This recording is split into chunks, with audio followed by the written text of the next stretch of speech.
So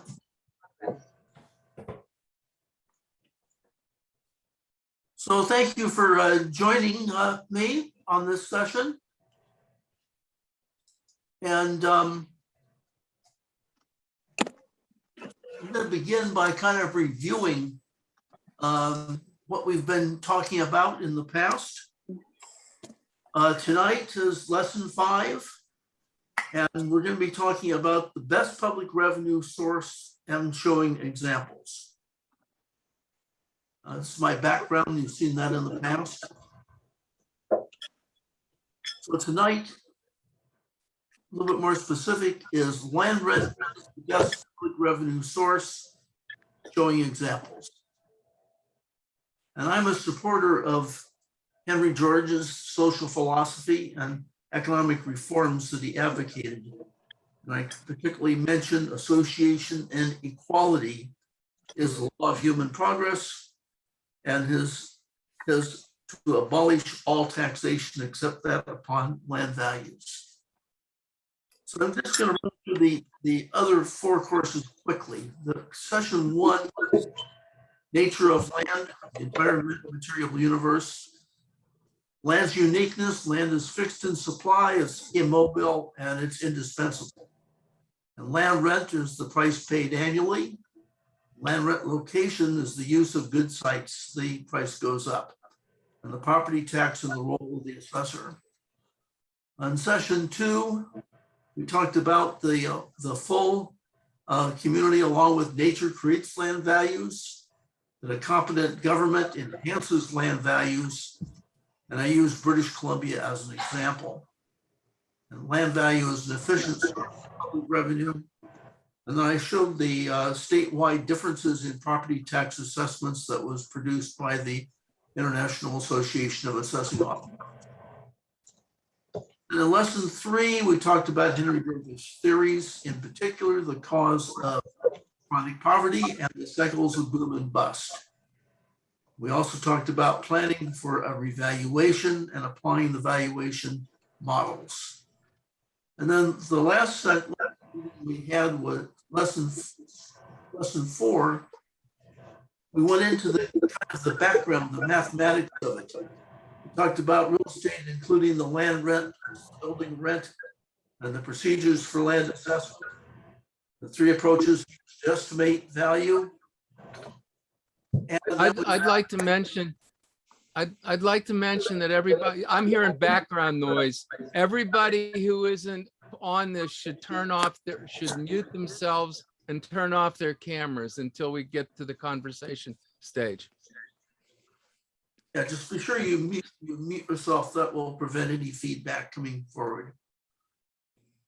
Okay, so again, we've talked about the importance of land rent, the primary source of public revenue, and collecting land rent would reduce taxes on wages, buildings, workers, producers, and merchants, and enhance the wealth of all people. And why collect land rent? Because land rent is created by all people, and land rent belongs to all people. Land rent is adequate to fund all public purposes. Rent of land is revenue, should be retained as the major source of government revenue. Most governments collect some in taxes, but very little, and they should collect as much as they can. They therefore make unnecessary great use of other forms of taxation that impedes their economies, taxes on income, sales, and the value of capital. So here's the chart that shows that currently we're collecting only a small amount, perhaps as little as 10% of the potential land rent that there is being collected. Land rental value. The rental value of land arises from 3 sources. The first is the inherent natural productivity of land combined with the fact that land is limited in supply. The second source of land value is the growth of communities. And the third is the provision of public services. I'm suggesting that land rent could be socialized. The social collection of rent of land and natural resources serves three purposes. First, guarantees that no one dispossesses their fellow citizens. Second, it provides the revenue with which governments can pay for socially valuable activities without discouraging capital formation or work effort. And third, the resulting revenue permits services that have marked economies of scale. And we've been over the definition of land in the past.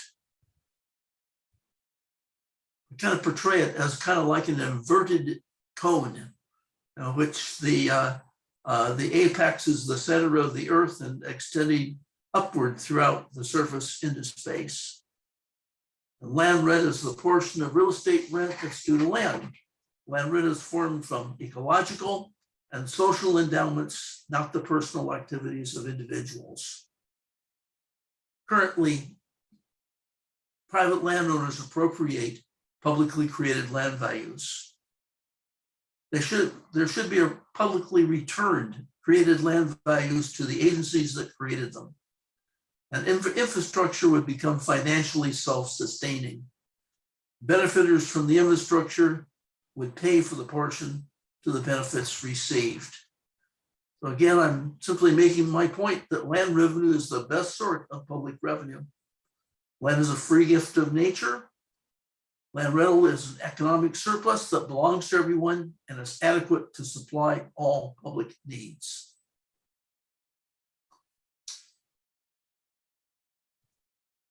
I'm now going to give some examples about land rent and how it's been used in the past. My first example is going to be in California in the 1880s, when many California farmers and miners went without water because cattlemen like Henry Miller owned millions of acres of land. Miller could drive his herds from Mexico to Oregon and spend every night on his own land. In 1886, Miller won the full rights to the water of the Kern River. And a year later, 1887, citizens that were concerned with justice wanted more diverse ownership of land. The California state government passed the Right Act, which allowed communities to create by popular vote irrigation districts to build dams and canals and pay for them by taxing the rise in land value. Once irrigated, land was too valuable to be used for grazing, and the land tax made it too costly for hoarding. Cattle ranchers sold off the fields to farmers and at prices that the farmers could afford. In 10 years, the Central Valley of California was transformed into over 7,000 independent farms. And over the next few decades, the semi-arid plains became the breadbasket of America, one of the most productive areas on the planet. Just in this chart, they collected zero taxes from buildings, only from land in financing these districts. They built the dams and canals. They taxed only the land. They converted the desert to farms. And there were 7,000 independent farms in 10 years. Second example is Harrisburg, Pennsylvania, which is the state capital of Pennsylvania. And Harrisburg has a separate rate on land that is 6 times higher than the taxes on buildings. So here showing that the land rate is 30.97, whereas the building tax rate is 5.16. This was increased over a 20-year period. It got up to being 6 times. And this kind of shows the chart of showing that the land produced 6 times more revenue than the buildings. What were the results in Harrisburg? There was new investments, 3.1 billion. There were 4,000 new businesses. Vacant properties were cut by 85%. The crime rate was reduced by 54%. Fire rates dropped by 76%, and unemployment was cut by 50%. The economic results in Harrisburg was that land cost less, rents decreased, Press it too soon there. New businesses started, new investments were made, new jobs created, and wages increased. My next example is Australia. 25 million people, $1.6 trillion of property values, 2.9 million square miles, the 12th largest economy in the world. Australia had land taxes at all three levels of government: the nation, the state, and the city. During the progressive era, when property taxes in the United States, Australia, and New Zealand were 50% of all taxations, and taxes on incomes were only about 10%. New South Wales adopted a land value tax in 1905, and the federal government adopted the land value tax in 1920. Australia's capital was established on public land. Canberra owns and rents its land to residents and businesses. And the biggest city in Australia, Sydney, levies only one tax on land. Neither Sydney's land tax nor Canberra's lease recovers all of the land's rent. So those cities also get revenue from the federal government. But the poorer sections of both cities bear no resemblance to the degrading slums of nearly all American cities. In the state of Victoria, around Melbourne, in over 20 elections from 1965 to 1989, to determine how the tax property, the proposal to exempt buildings and recover land rent only won by an average margin of 2-1. In the past, I showed that Australia has some of the best records that are available, and that they were able to conclude that land rent represented more than 25% of the gross domestic product. And they were able to eliminate taxes on buildings, wages, production, commerce, so forth. This chart kind of gave a good demonstration of 100 years from 1911 to 2011. And the blue shows the amount of income that goes to individuals, declining from 85% down to 65%. At the time that taxes were increasing, all taxes were the big red blot, and the land taxes were the brighter red. And then at the very top, the 26% is the land value that was retained, that was not, that was left to the landowner, showing how 100 years ago it was 8% going up to 26%. The Henry George theorem, the textbooks in public finance and urban economics contain a topic known as Henry George theorem. It states that the public revenue that provides for the collective goods of an optimally sized community equals the land rent of that community.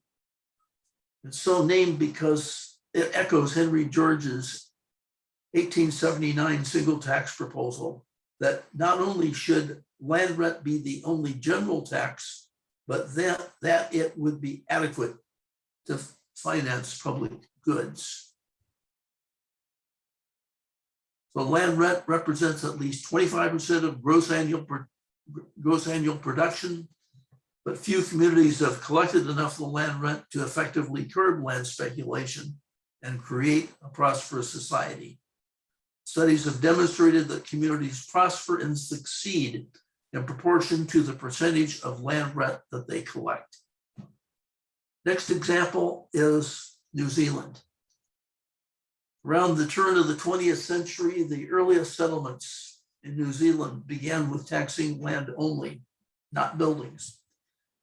By 1982, 90% of municipalities had chosen, usually by popular election, to tax land. The levy raised 80% of local government revenue. For a while, even the national level in New Zealand had a land value tax. Employment averaged 99% from 1965 until 1975. Then the federal government repealed the national land tax and left the rent to localities who did not always pick up all of it. Now 2/3 of the jurisdictions tax land only, not buildings. United Kingdom. United Kingdom does not have a land tax, but they have an interest in it. I was invited to give lectures in 2018 in the United Kingdom. And I gave them to an all-party parliamentary group that was advocating land value capture, moral campaign for affordable housing, Commission on Economic Justice, Prospect Magazine, and I met with members or leaders of the Green Party, the Labour Party, Conservative Party, and the Liberal Democratic Party. They all favored land rental capture to replace residential council tax bans, the commercial business tax rates, and the stamp tax duties. And half of England is owned by less than 1% of the population. 25,000 landowners, typically members of the autocracy, and corporations have control of half of the country. The Labour government was the primary mover in this, so it has not really moved forward at this point. I did point out how simple it would be, though, to estimate the rental value of all land in the United Kingdom.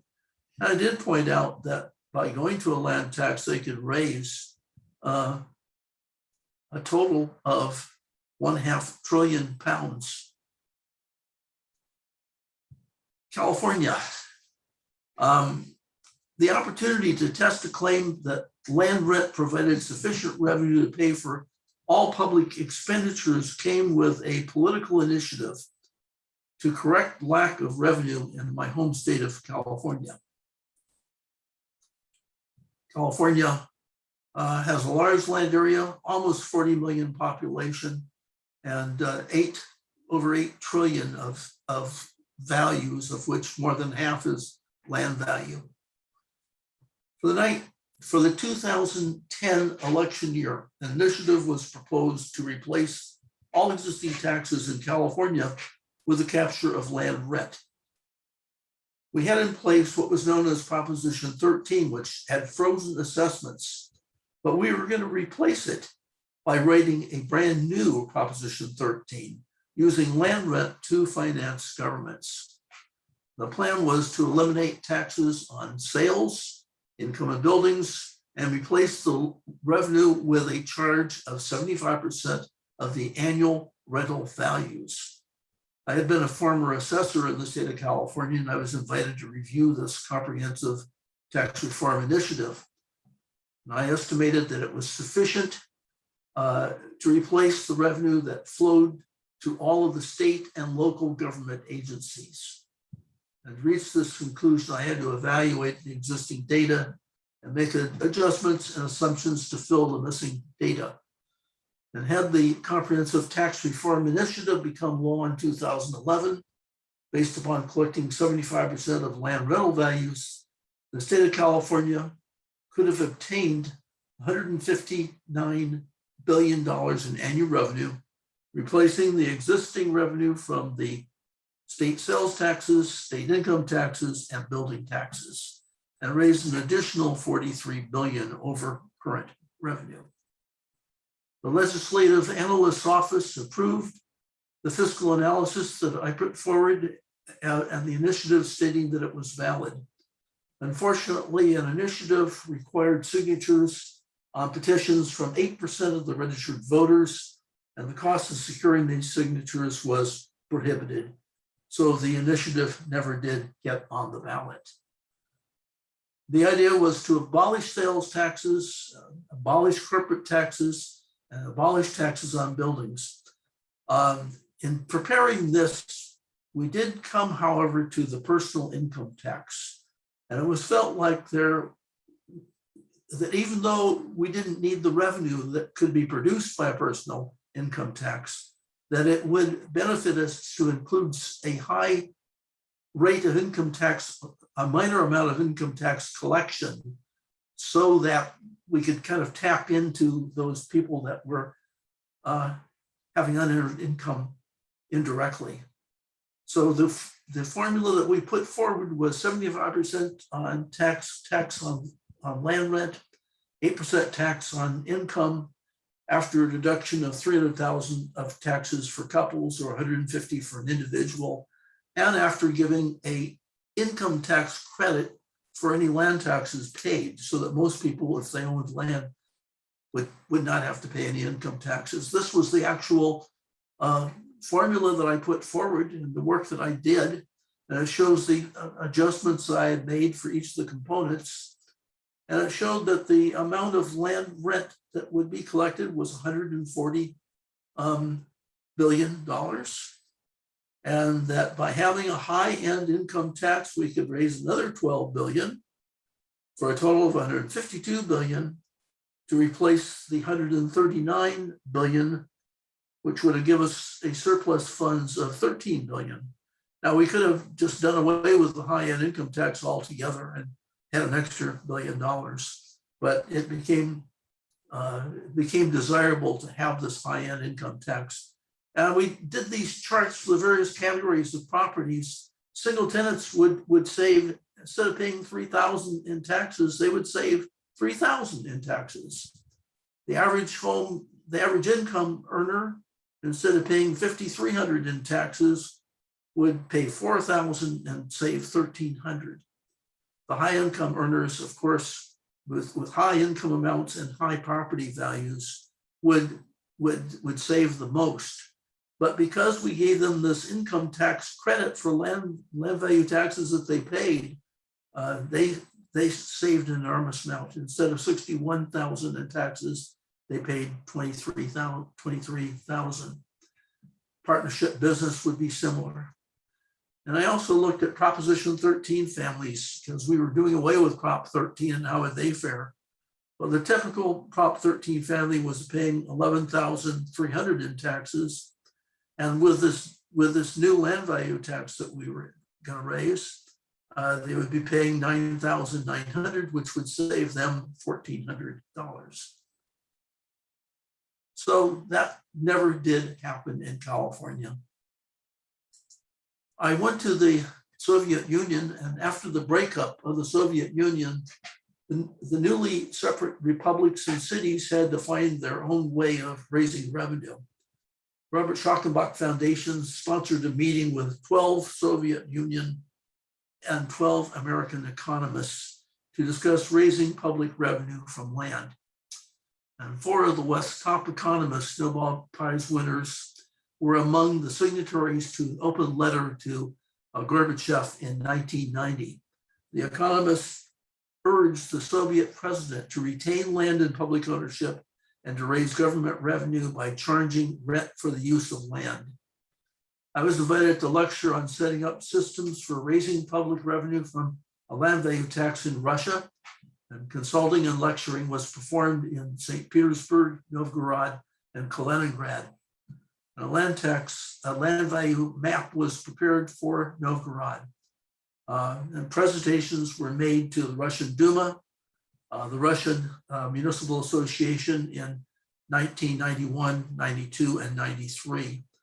On my first trip to Russia in 1990, I met with the new mayor of St.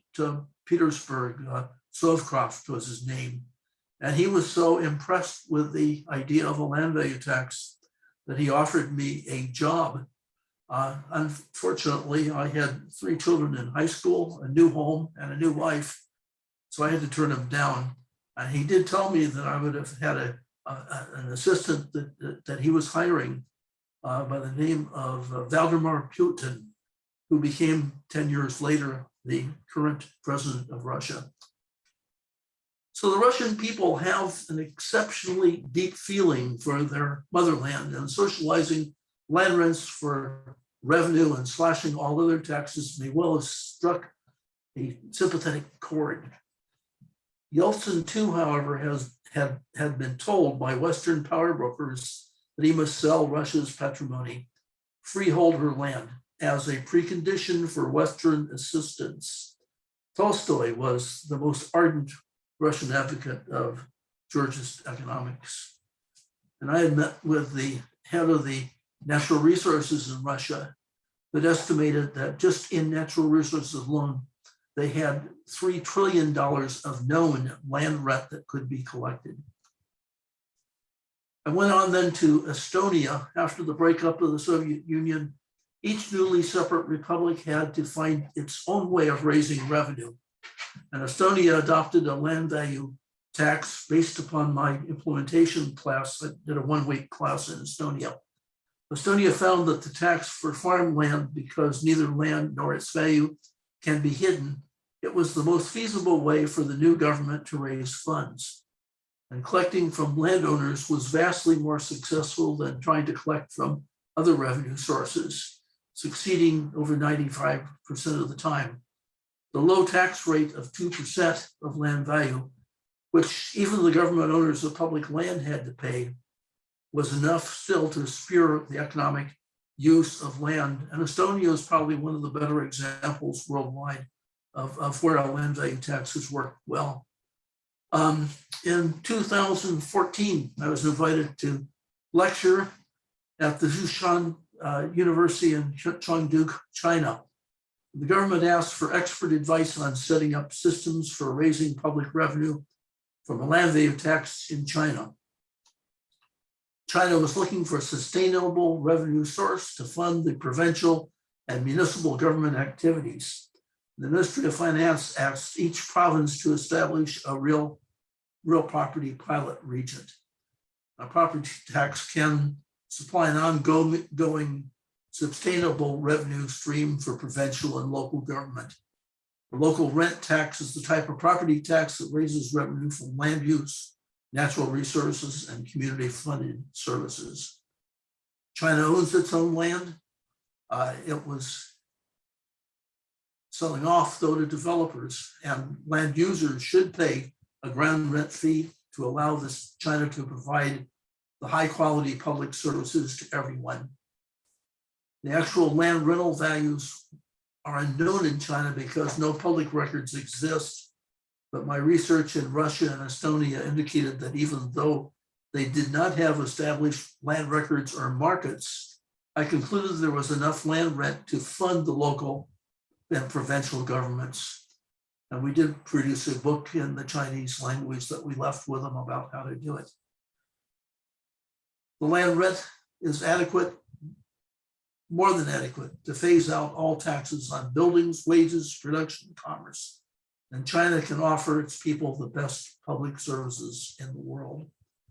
Just taking 25% would have produced $2 trillion of revenue. Finally, I'm going to end on my Georgist dream, and then we'll have questions. It would be wonderful if we could start from scratch and build a Georgist community where everyone understood that you pay more for the best location, and we use land rent to enhance everyone's life. A question that we've all asked is one that Henry George asked. I also mentioned Mark Lohr and ourselves. That question is, with such incredible material progress over the last 100 years, why are there still so many people barely getting by? Capitalism has been an incredible economic model, but there are significant flaws, especially around income and wealth inequities. Many of these flaws are a result of land ownership model that America was built on. I'm quoting George Stiglitz, Nobel Prize winner on rent seeking. Stiglitz, much of the inequality in our economy has been the result of rent seeking, because to a significant degree, rent seeking redistributes money from those at the bottom to those at the top. Rent seeking distorts resource allocations and makes the economy weaker. There's a finite amount of land, and that land was claimed generations ago. Communities were created.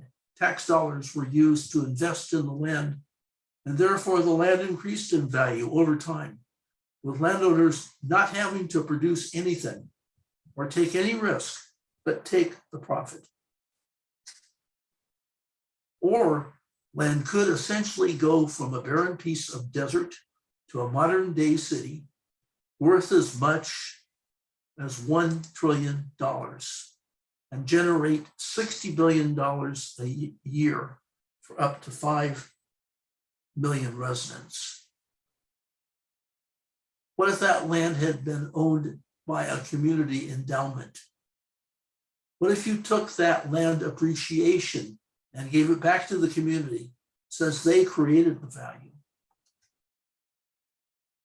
This city concept is planned to be located within the southwestern United States and will be built by scratch.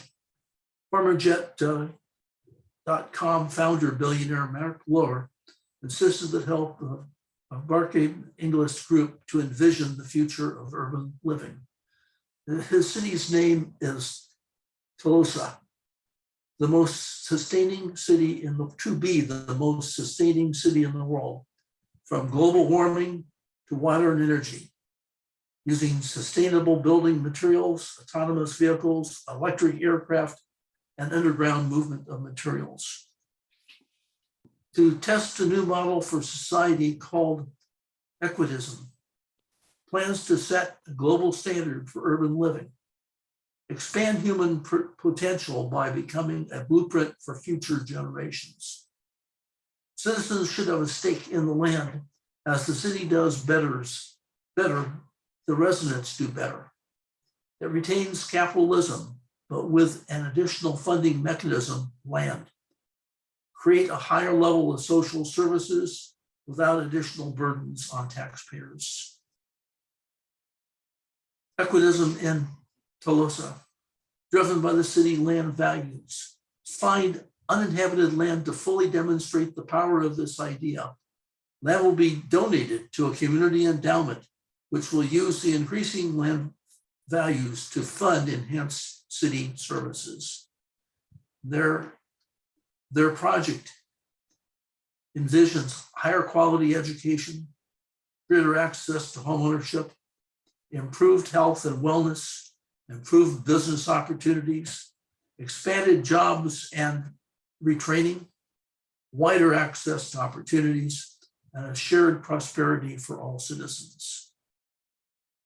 In their development, they're talking about having lattice-like buildings.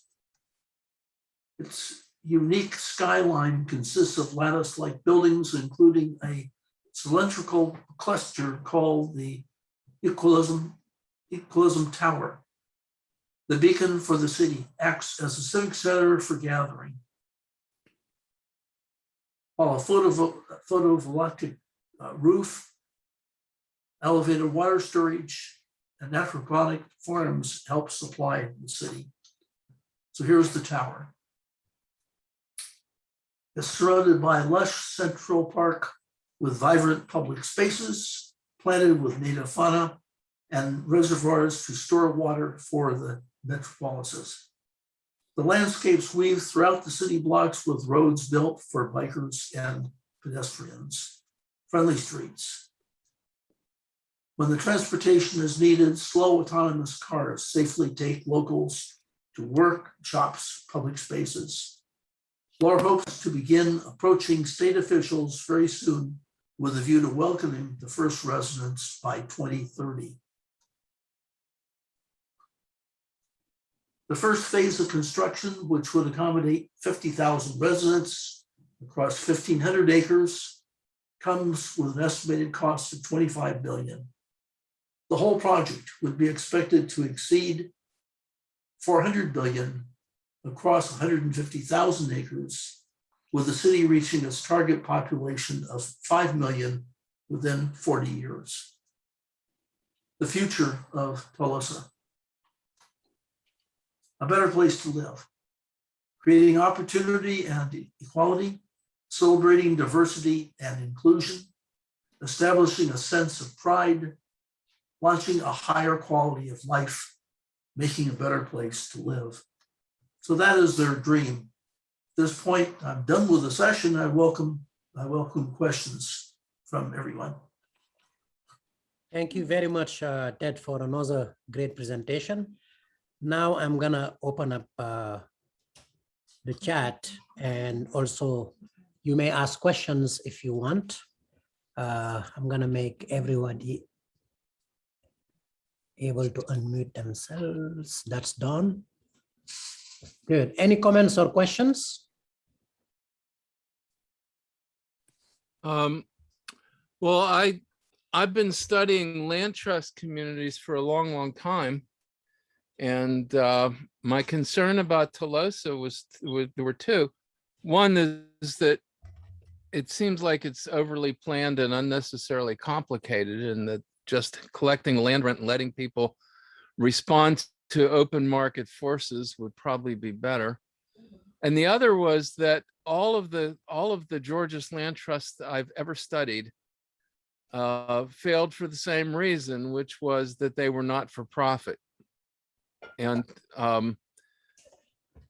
it vaguely sounded like this was not for profit. And I don't know if you're in touch with them or not, but it's really advisable, even if the shareholders are only getting 10% of the rent, it's really advisable that they get something. Otherwise, there's no vested interest in seeing that the proper rent is collected. And there's a tremendous vested interest on the part of all the rent payers to see that it is not collected. So, you know, the Arden Single Tax Corporation sued and were unable to get standing in court. So they had a good case on the merit, but they were denied standing because they said, well, if the rent were collected, who would get it? And they said, well, that would be up to the corporate. Actually, it was other people that sued because the charter was being violated by the corporation. And they said, well, if they were getting, what the court said was, if the full rent was collected, would you be getting any of it? And they said, no. They said, well, then you don't have any standing to sue. So the charter was completely unenforceable because nobody had legal standing. If you have a for-profit land trust, then the shareholders have legal standing to see that the rent is collected. I think we'll have an opportunity in Tolosa then to share our experiences with these land trusts and perhaps give them some advice about how they can move forward. I see 3 hands up. Lars is first. Lars, yeah.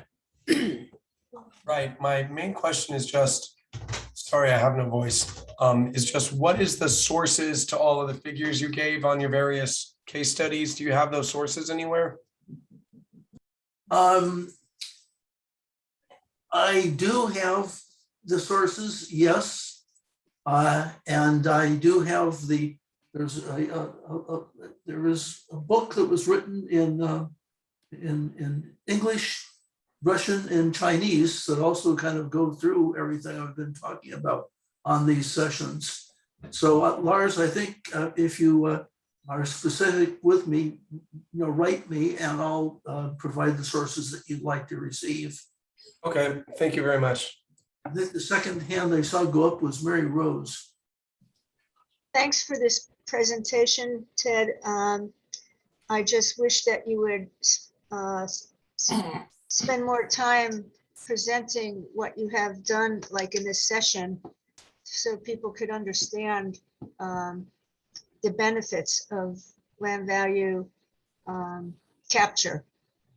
And there's so much disinformation out there that's really disturbing. Regarding the Tesla project, I'm not pronouncing it. Tolosa. Tolosa. Yeah. I find that market capitalism and market forces do not provide the public needs. That's why we have public trust law in the United States, as well as public funding from governments, because market forces have always failed. And I kind of disagree with Dan. Market forces do not take care of everything. In fact, they take care of less and less these days. And I'm really interested in how this new, I mean, there's been Auroraville around the world, there's been Biosphere, there's a lot of actual experiments that have been done also in Europe. And this takes it to another step, but uses the power of capitalism that is not on steroids for social benefit.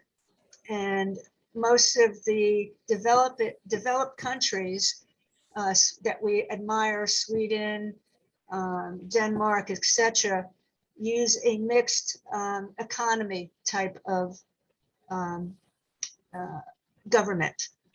And I think that is where we're going to have to move forward to, because the pyramid that's happening is going to push, US is going to end up looking like Brazil.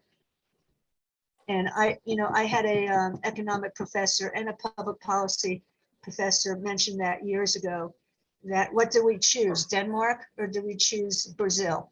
And I think that's what we're facing right now. So thank you so much for this. Thank you, Mary Rose.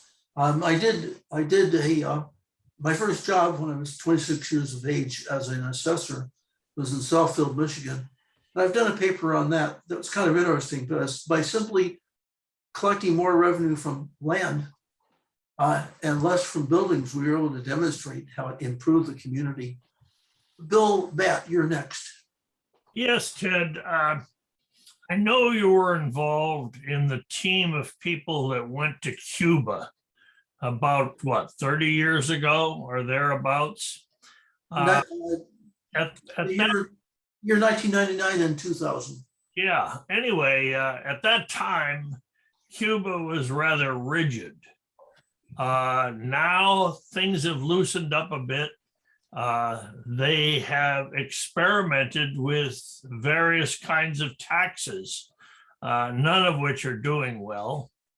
And I'm wondering whether perhaps now might be a time to revisit Cuba and see whether they might be more receptive to our ideas. I think that's a good idea, Bill. I know that Michael Hudson and I went on 2 occasions, and at both times we had a chance to meet with the Economic Society in Cuba, which were kind of independently minded people. And they were looking, not just at what Cuba was doing, but they were looking at economic philosophies around the world. And they found the land value tax to be of interest. Now, I don't know what's happened to those individuals. It's been 22 years, but we could go back and try to find these and see if we could regenerate an interest in raising revenue from land. Alan Ridley, you're next. Yes, thank you so much. So sorry I missed the beginning of your presentation. I was getting ready for the our Kale Festival this Saturday. But my question is, where is this planned and who is planning it? Maybe you already explained that, but I'd like to ask again. Are you talking about the Tolosa example? Yeah. Okay, that at this point, that is a plan. They are looking for 150,000 acres in the southwestern United States. I would say maybe New Mexico or Colorado, or Arizona, one of those general areas where the land could be acquired inexpensively and a city could be built. And they would bring the idea of using the Georgia's philosophy for financing things. They'd of course have to raise a lot of money to do it. They're looking at raising 25 million just to begin with to get it started. And they'd have to build a lot of infrastructure, but that is the plan. Now, they're hoping that in time, in 10 years, they would have it actually built and lived in. And in 40 years, they would have it fully developed and lived in. So I can give you the access, Alan. I'll send you the access for that. They have published half a dozen different pieces. I've printed them all out and read them. And it gives you a lot of ideas about what they're doing. Do we have Tom Rossman next? Thank you, Tom. Thank you, Ted. Tom, you're Go muted. ahead, Tom. You're- Yep, I'm here. So a quick question and then another comment about Tolosa. So the chart that you showed that only 10% of the land rent was being captured by the government presently. What was your source for that? Okay, that was my feeling. I'm estimating that a land tax would produce about 6% of the market value of land. And I'm estimating that at current, about 10% of that 6%, or perhaps 0.06% would be the amount that is typically collected of land. So that's where my 10% came from. It's not published. I just came up with that. Do you have anything written up on that? I could write it up, yes. I think that would be great, because I think the holy grail here is when, people when they're going to change their mind about something, they need to be hit over the head, and showing how much value the public is creating and then giving away to private individuals is, I think, one of the most powerful ways that we can actually do that. I'll work on that, Tom, and I appreciate anyone's advice on helping me with that. That's awesome. Because I just, that, like you were talking about London. So London, they did a number of different studies have been done about the Jubilee line extension, and where they spent 12 billion pounds to make this huge subway expansion, and the land values from that was over 14 billion pounds. So literally, it was the state paid 100% of the cost of this. And there was one guy, in fact, very fascinating situation, a guy named Don Riley, who was a private real estate developer, who wrote a book and claimed that he had made more money off of the increase in value from his buildings from this one Jubilee line extension than all the taxes that he had paid in the previous 40 years. After the Jubilee line was completed in 2003, I went to London on a project working for the Mayor of London on estimating the total value of the Jubilee line.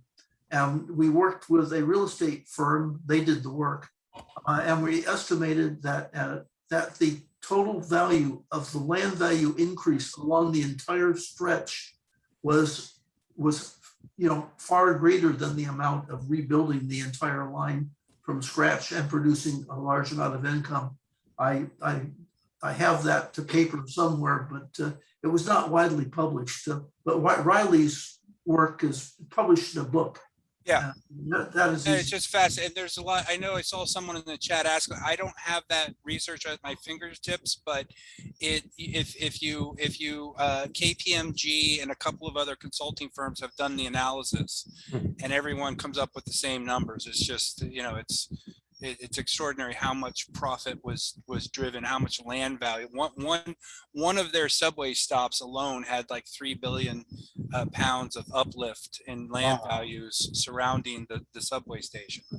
So it's pretty incredible. And then also, let me just also say, I'm actually on the team that is building Tolosa.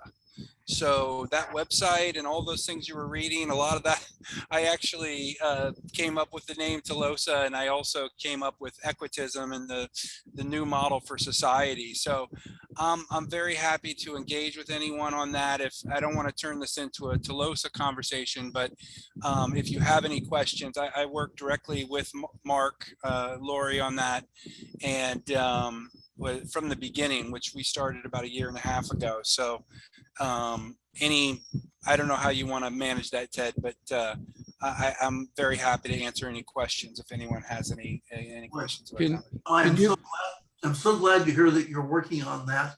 And I'd be willing to give any advice. If you ever want to ask me for any advice, I'd be happy to work with them. Oh, absolutely.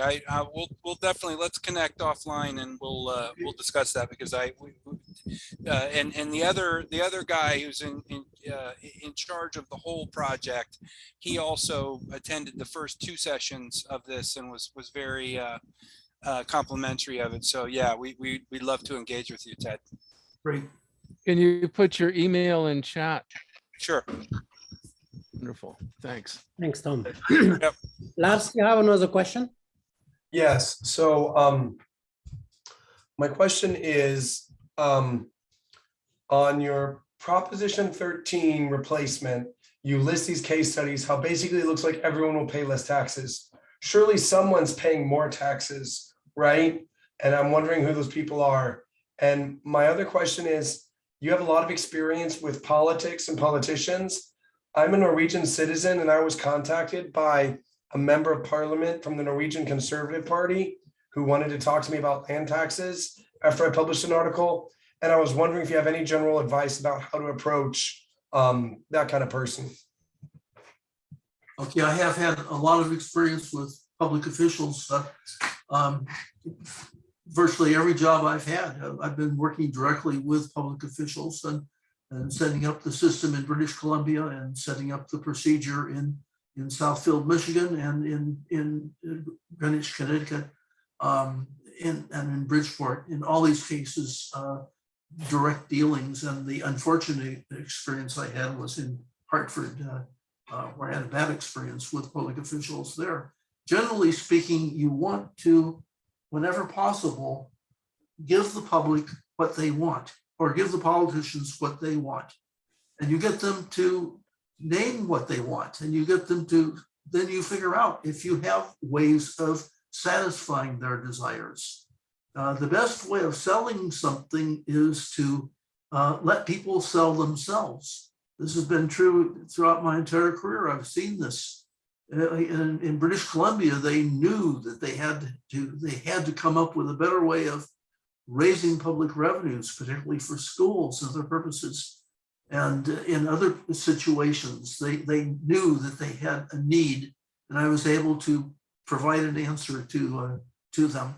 And so that my first suggestion is, wherever possible, find out what it needs and how it relates to what we're talking about, which is using land revenue. And in many cases, it will be like a new source of revenue for many, because they're collecting so little of it right now. Right. So does that relate to how you pitched the Proposition 13 replacement? How you showed that for most people it was going to lower their taxes? Was there anyone for whom it raised taxes, since total revenue would go up, like just wealthy landowners or whatever? It would raise taxes on anyone who was driving their wealth from land alone, or from the inefficient use of land. It only benefited people that were using land efficiently, which would be like homeowners and businesses and so forth. And it hurt a lot of people, and it hurt them big. And certainly I remember in Southfield, Michigan, when I first had the enormous increase in land values, I had a half a dozen people come and scream at me in my office because of the enormous increase that they were going to be paying in taxes. I remember one situation, I was able to set this lady down and simply say that, well, yeah, you're going to be paying, $1 million in taxes, but what you don't realize is how much your land is worth. It's the most valuable piece of land in the Detroit area. And that kind of shut her up. And she accepted the fact that she was going to be paying a lot of the taxes. Thanks. Dan Sullivan? You are muted. Yeah, I just wanted to say that the reason the market doesn't work is because we're not collecting the land rent. So in any community that collects the land rent and then distributes it in any kind of equitable fashion, the market would work just fine. There's another reason that there are some other privileges that make, a true free market is free of privilege. And privatizing socially created land rent is a privilege. Being able to create money out of thin air and lend it into circulation is a privilege that banks enjoy. And then there are various overextensions of patents and things that are privileges, but the big one is land rent. And there is a right-wing notion that the free market just plain works, and a left-wing notion that the free market just plain doesn't work. And I think the unique thing about Georgists is that they understand that the free market works if it is free of privilege, and that what the right wing is promoting and what the left wing is condemning is not a free market in the first place. So that's all. Thank you, Dan. I see Joe has a stand up. Hi, terrific presentation. I'm really glad I got this concluding one. It was just wonderful. I have lots of questions, but I sort of I'd like to kind of connect Rick Demeyer's views on land value tax with yours, and perhaps Rick can respond to this as well. I just put it in the chat. He says that we should consider a land value income. And he talks about, the other sources of income is sort of associated with land that we could tax, I guess, more frequently. And so I just wondered, and as I say, Rick may want to jump in on this as well. Are you aware of this idea of a land value income tax? I think it was suggested that Henry George also talked about this. So I'll leave that with you. Thanks. Okay, and I know that I had discussions with Mason Gaffney about this also. And the important thing is that we somehow have to realize that there is a ongoing income attributable to land, and that you don't wait until it sells to tax it. You want to be able to annually get the income that land produces, or that land is capable of producing. And there's ways of doing that. I know that Mason and I discussed this as a possibility, and it would be a way of using, in addition to a land value tax, a land value income tax. And I've read a lot of the work that Rick Demeyer has done. I'm interested in it, and I know that there's other people that have shown some interest in it. Rick, are you here? You want to weigh in? Yes, thank you, Ted, for that, and Joe. Yeah, I just I guess I'm fixated on that national campaign era when George was seeking that income tax, and I think that's the tax he wanted, and it was cut short, not by his choosing. So I just wanted, after he died, and then the 16th Amendment happened, of course, after he had been dead about 18 years, I think. So I think that's the tax he would have wanted. Lewis Post tried to revive it around 1915, but by that point, everybody thought that the land value LVT was the property tax was the right one. So, but it never has revived since then. So Mason Gaffney tried, and I posted today an article that he wrote in 1991, but nobody seemed to pick up on it, and that died too. So, but I don't see the need to convert income from land into a property tax. I think it should be taxed directly. So I don't know if you have any comments on that.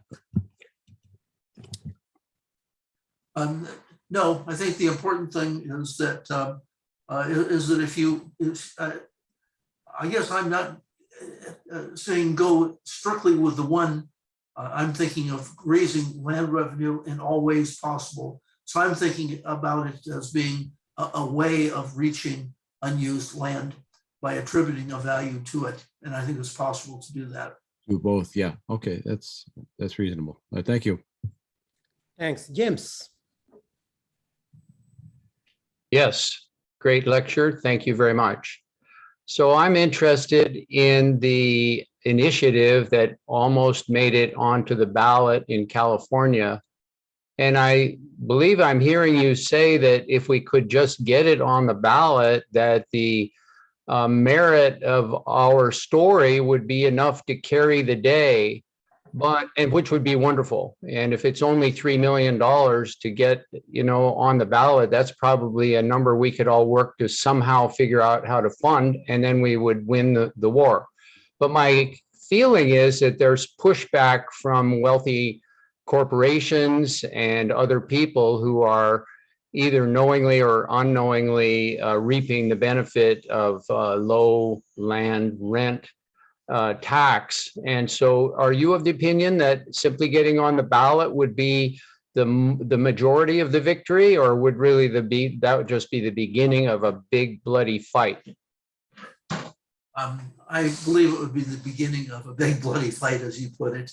Right now, Proposition 13 benefits so many homeowners that they don't even, they won't even consider anything else. They think that Proposition 13 is saving them. And so to challenge it immediately comes up to the opposition of all the homeowners in the world. Even though all the new homeowners are being screwed, it's all the old homeowners that are benefiting, that are paying low taxes. And I have to admit that I'm one of them. You'd be shocked. I'm paying about 8% of the tax in California that I paid in Connecticut when I lived in Connecticut. Just a very small fraction because of Proposition 13. So I don't know that by simply getting it on the ballot would be the answer. I think it's going to require a lot of salesmanship and getting people to understand it. And I think that spending the $3 or $4 billion, it's going to take a lot more than that. And I guess that it would be hard to get enough dedicated people, to jump on this and say, yes, I'm going to run with this. I'm going to devote my life to it. I think that's why it kind of died out in 2010. Yeah. Well, it seems to me that the people who are having their ox gored the worst, which would be the poor who are supporting the rich, basically, would be the prime candidates to appeal to and give them some numbers. Say, look, these are the taxes you're paying. And if the shoe was on the other foot and the fair play was in play, then you would be paying much less and they would be paying more. How would you like to vote for our initiative? And they say, oh yeah, I want to vote for it. That's how I see it anyway. But if I could just add one little question on, though, in terms of funding this on the backs of people who are, not carrying their load right now, what about the old people that live in a little house that they bought 50 years ago and they can't afford to pay that tax right now? They're 75, 80 years old. And are we going to force them out of their house at this age, or is there some way to collect rent against their future disposition of their house, something like that? Almost every state and in the United States and every province in Canada has a mechanism that protects elderly people from the situation you just mentioned. In most cases, the taxes are deferred and they're paid upon the person's death. Okay. Which would basically be paid by the inheritors of the house. So that is now common almost everywhere in the United States and Canada and in many other countries around the world. So I don't think we have to worry about that particular problem because everyone has said it is a problem and they've come up with solutions. In terms of what you started with, the majority of people in California are tenants. They far outnumber homeowners. And so they're the majority. And if you could just explain to the homeowners, to the tenants, that this is a method, a way of raising revenue that would benefit them and would raise the revenue from a proper source as opposed to income and sales taxes, that you would be able to win them over. Again, it's going to take a lot of dedicated people to do this, and I just don't I can't think of the 3 or 4 dedicated people that are willing to just drop everything they're doing. And this is what happened in 2010. We had a wonderful lawyer who had devoted 2 years of his life to this. And it got to a point where he was going to have a nervous breakdown if it continued on. So we just had to be abandoned at that point when we saw that we could not make the way. Is he still alive? Yes. But he'll never come back to it. Okay, thank you. Thank you. Joe, you want to come back again? Or was it before? No, I have another question. Okay, go ahead. I've been reading Piketty's new book on capital and ideology. And I'm like about 1/10 of the way through it. It's a huge thing, but he does talk a lot about land and the privilege of land and so forth. And it'll be interesting to see, what he finally gets to in that regard. He talks about the enormous gap in wealth and distribution of wealth.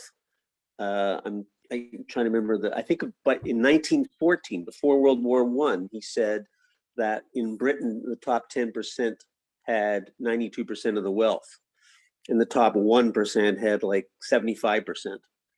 And of course, in those days, land was a big part of that. But he points out that in today's world, the super wealthy don't have that much of their wealth in land.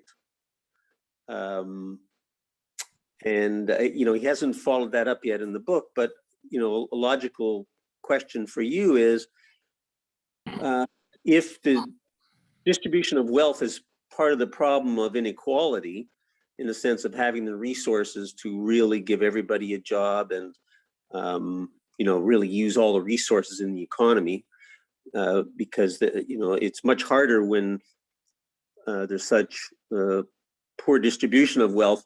The rich can only buy so many cars and houses.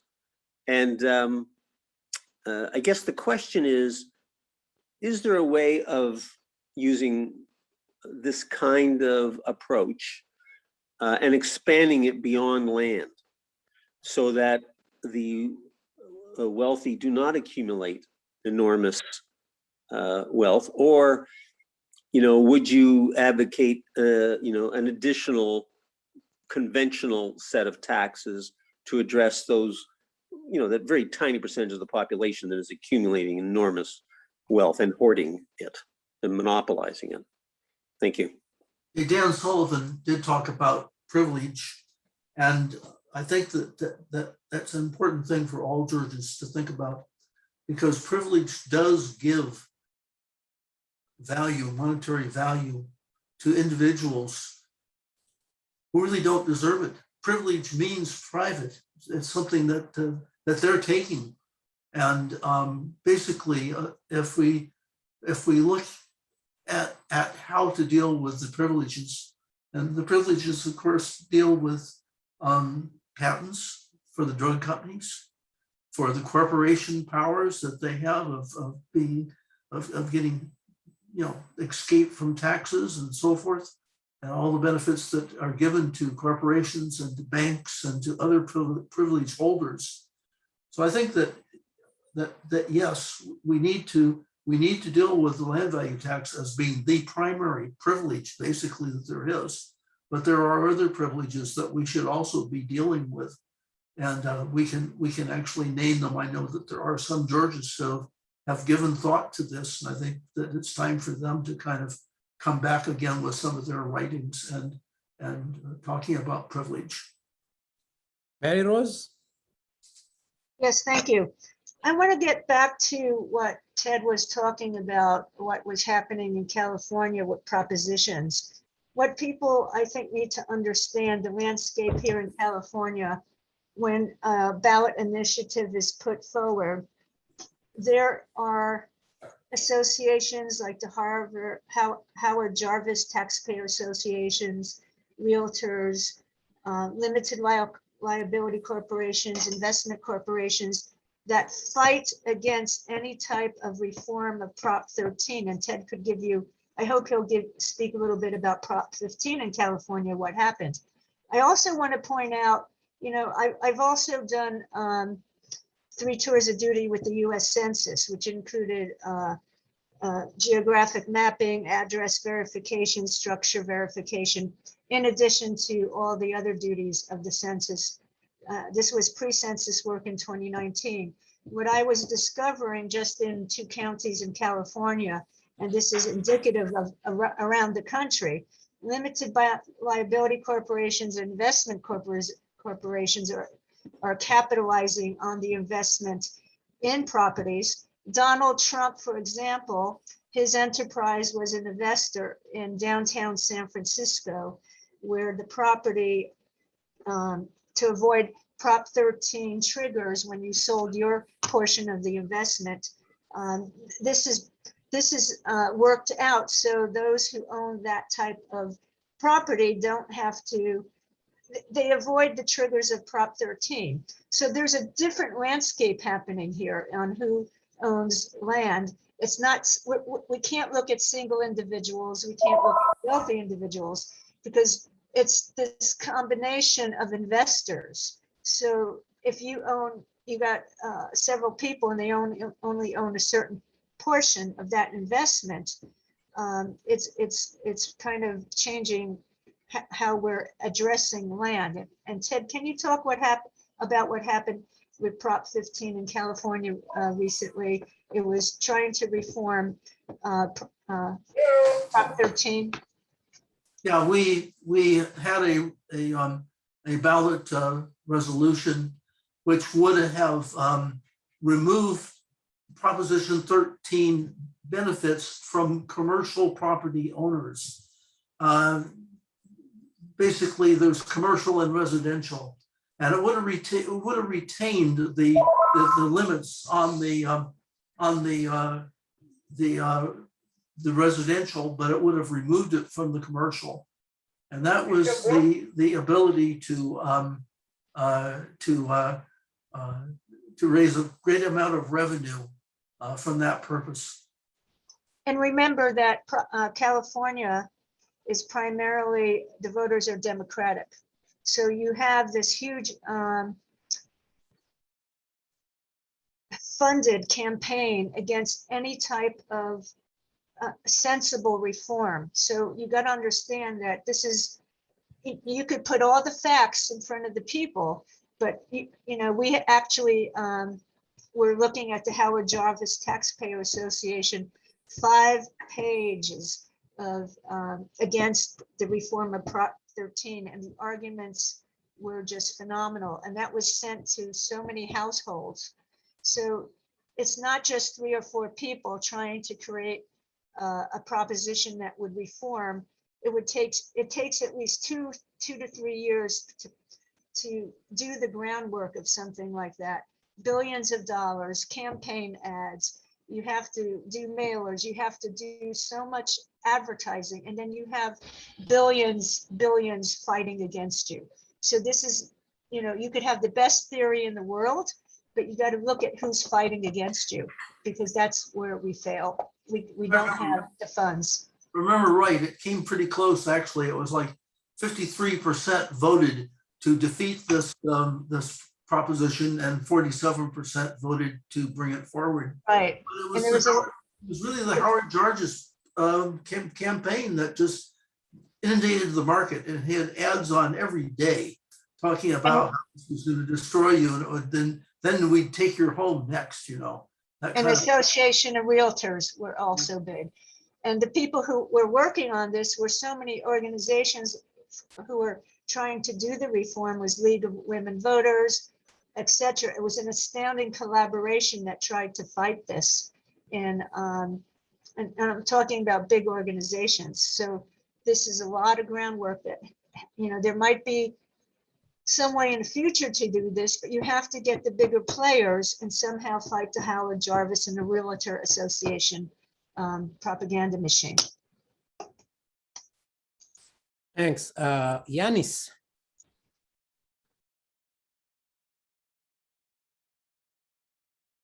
You are having a problem with your microphone, Yanis, but I see you are connected to your iPad too. The mic is active on the iPad. Why don't you use that?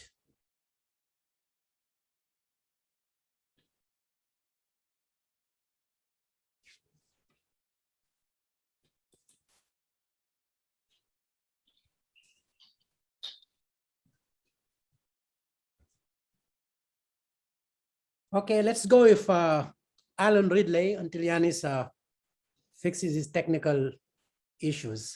Yeah, I'll try to make it short. Yeah, Mary Rose is right on. The Howard Jarvis people had a very strategic campaign, and Dan Sullivan and I have talked about how important strategy is in getting something going. And one of the things they did is they got this lady who was the head of the Black Chamber of Commerce to say that Prop 15 is terrible and that it'll take Black business people out of business because a lot of them are renters, and when they raise the rents on the commercial properties, they'll all go out of business. So she got a lot of Black people against Prop 15, and it was just mind-boggling how, you know, confused they were.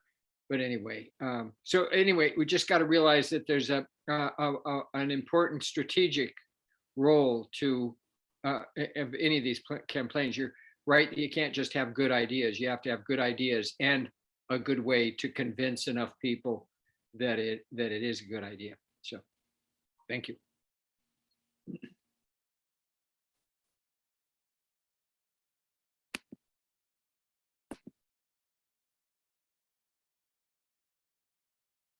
Any comments on that, Ted? No, just dead on. Okay, Lars. I was thinking about strategy.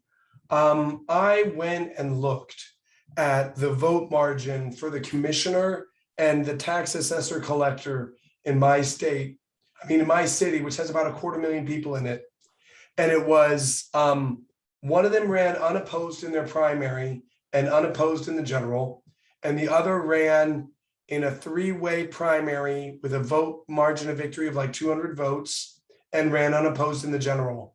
And so I see people talking about strategy for like high profile billion-dollar campaigns against Prop 13 in California, and then building super cities in the desert, according to Georgia's principles.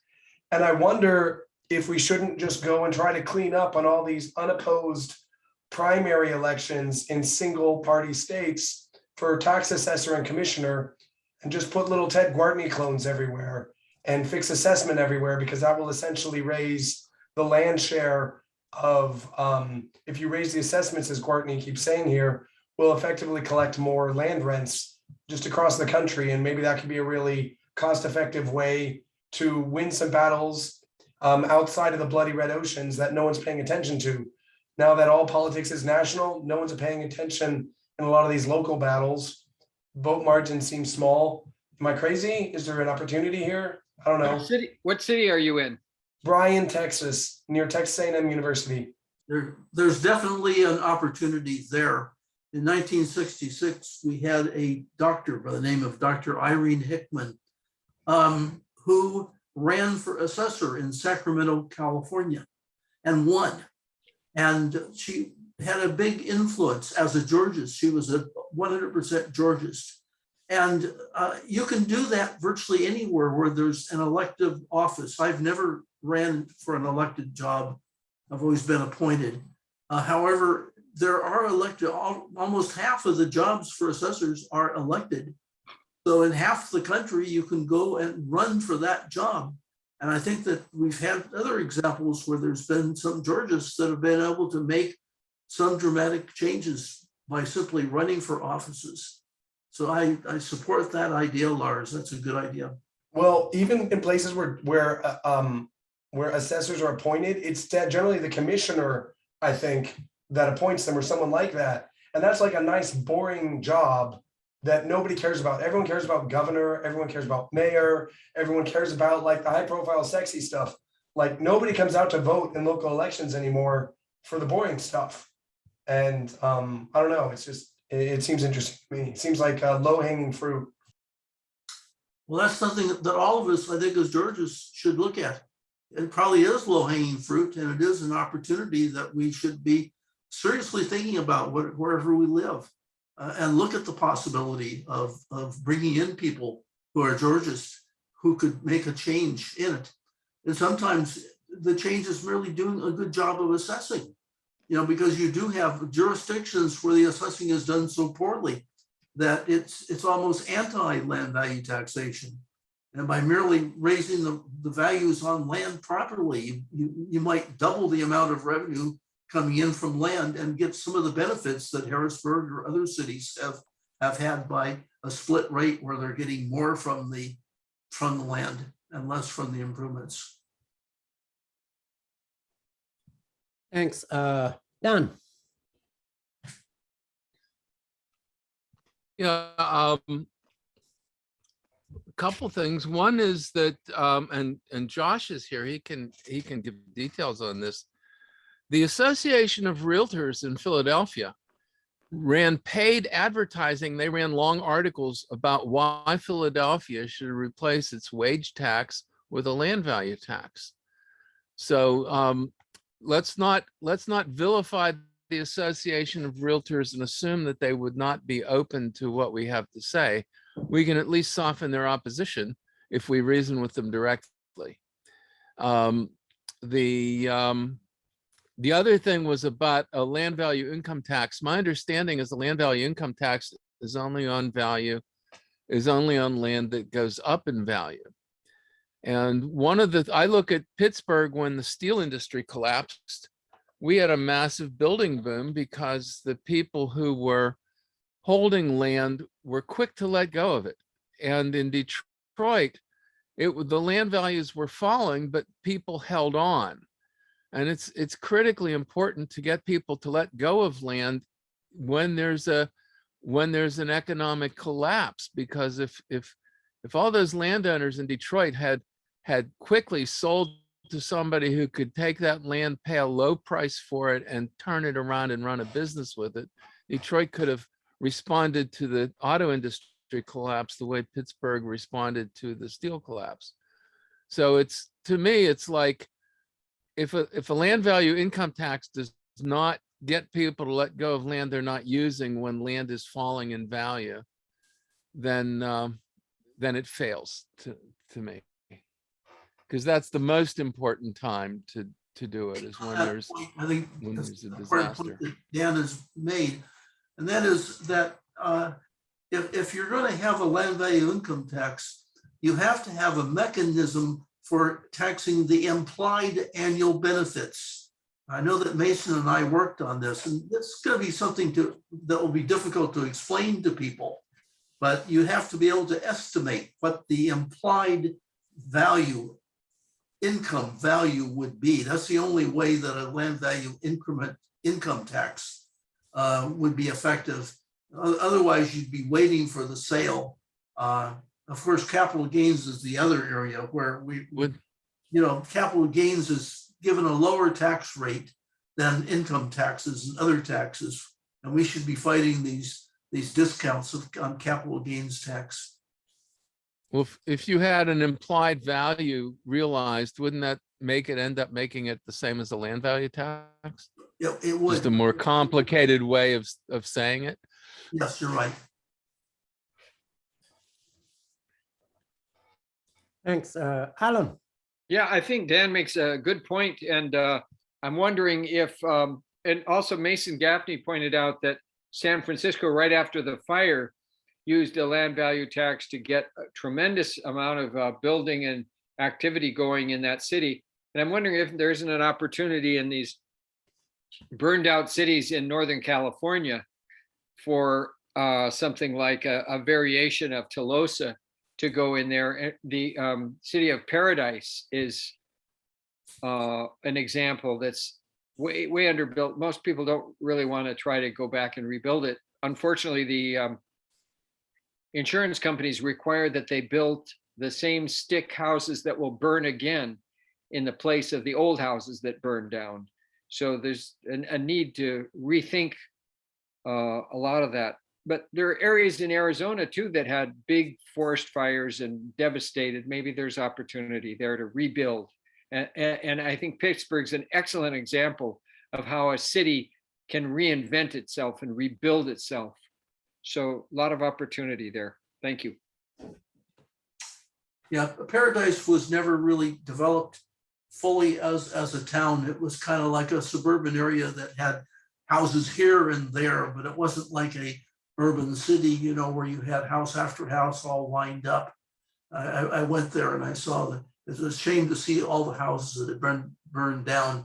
But on the other hand, there were many that the fire didn't hit at all. It was just the luck of who it hit. But I think the point is it's kind of foolish to go in and build another wood frame house, you know, that's going to be burned when the next fair comes. Great. Richard. Yes, I did just two quick comments. The reason people hold land when there's a depressed land market is that they know when the price goes back up, they're gonna get the profits then. So if there is a adequate land value income tax in place, they likely won't hold it. And the other comment is implied benefit under the land value income tax. There is no charge for quote depriving people of land or an implied benefit. Legitimate land use is not taxed. So that you know, if you're living on a modest parcel, you know, not 2 or 3 lots in your jurisdiction, but if you're living on a modest parcel, there is no charge for that. So that's might sound objectionable, but as I read the 1890 platform, there is no charge for legitimate land use as long as it's not excessive.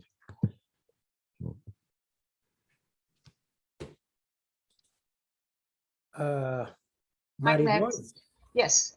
Hi, I had 2 comments. First of all, I think why Californians are skittish about changing anything with regards to Prop 13, the predatory private mortgage lending fiasco that led to the economic crash of 06, 07, 08, have burned in people's minds because California had a heck of a lot of towns and communities that collapsed, and people were left to fend for themselves. It was, you had to be here to see it. Also regarding the fires, it doesn't matter, the new study out now, it doesn't matter what you build the homes of. The global climate change has changed the character of climate in much of the country. In my hometown of Sayreville, New Jersey, again, just experienced Hurricane Ida. Actually, right after Hurricane Sandy, a whole area, 60-something homes was purchased through FEMA funds because they didn't want people to rebuild in a flood zone area again. And the problem is when you rebuild in these areas, Lake County has several areas that have rebuilt and rebuilt and rebuilt, and their tax structure is now falling apart because people cannot afford to build again. The insurance companies also will not insure for earthquake and fire and flood. I live in a coastal community here on the coast in Northern California, and insurance companies are actually not even insuring some area properties on the coast, even though we're not in a fire direct fire zone like the ones that you hear about. But you just can't uncouple the whole issue of sea level rise. San Francisco is now actually going to put some streets eventually out of use, and they're actually pulling in sand from outside, from the ocean floor, to build these huge barriers because the streets are flooding on Sloat Avenue and etc. So you have to think about a lot of this property will not be used again, no matter what you put there. And the predictions for climate change is kind of problematic. And here in my area with drought, we're ready to go into stage 4 drought conditions. We already cut back 35% of our water use. Those of us who are on municipal water, we have a lot of people whose wells went dry. and are suffering.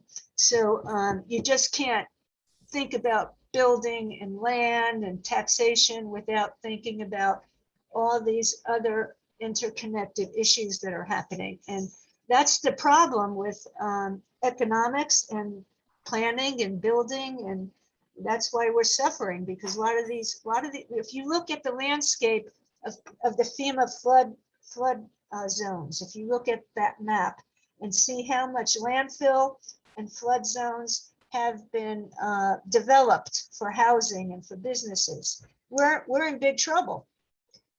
Look what's happening in the Gulf Coast. It's a nightmare. It's the worst example of industrial capitalism and land use, and it's the same thing happening over and over. The whole Gulf region of Texas, etc., is now a dead zone. The ocean area there is a dead zone. So we got to really think about how are we going to use this type of land value taxation to avoid those problems, because we're leaving this for the next generation, and it's really terrible that these young people have to deal with this. There's a lot of youth suicides happening because they just don't know how to deal with this. So, we could have great ideas, but we got to think about what's happening reality on the ground and connect all the dots. Thank you. Thanks. So we're gonna give the last word to Joe.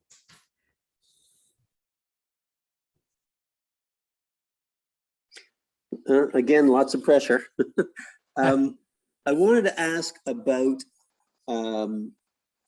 land value tax and housing affordability. I've heard a few Georges talk a little differently about this. My impression is that if we use land value taxes effectively, that the price of land will go down, and therefore that component of building housing will go down. And the more you lower the cost of building, the more we can produce, and the more people can afford to purchase. So it would really help in terms of meeting the affordable housing needs of the people. So again, my question is, do you perceive that the land value tax lowers the price of land? Thank you. The answer to that question is yes.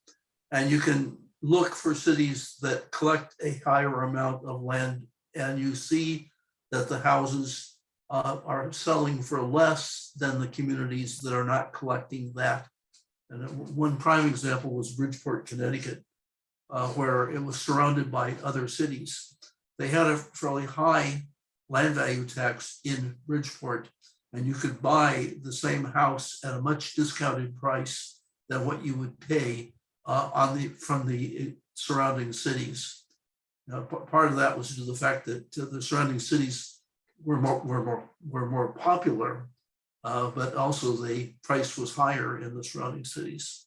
To answer your question, yes, a land value tax will moderate or reduce the price of the house. Thank you very much.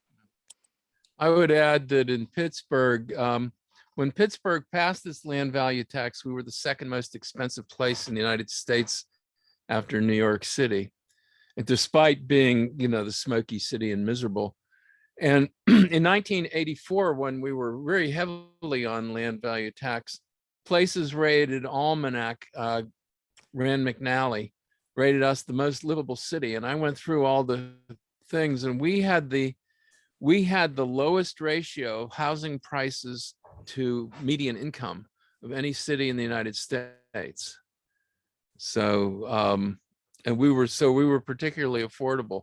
And then in the 2008 crash, we had the lowest percentage of negative equity mortgages and the lowest percentage of foreclosures of any city in the United States.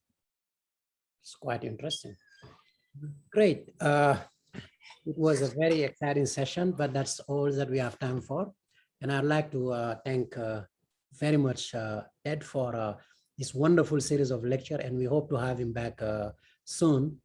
And thank you all for participating, and we look forward to seeing you next week. Thank you. Thank you. Thanks, Ted. Thank you all for attending. And thank you, Ibrahima. Good Thanks. job. Same. Bye-bye. Bye, everybody.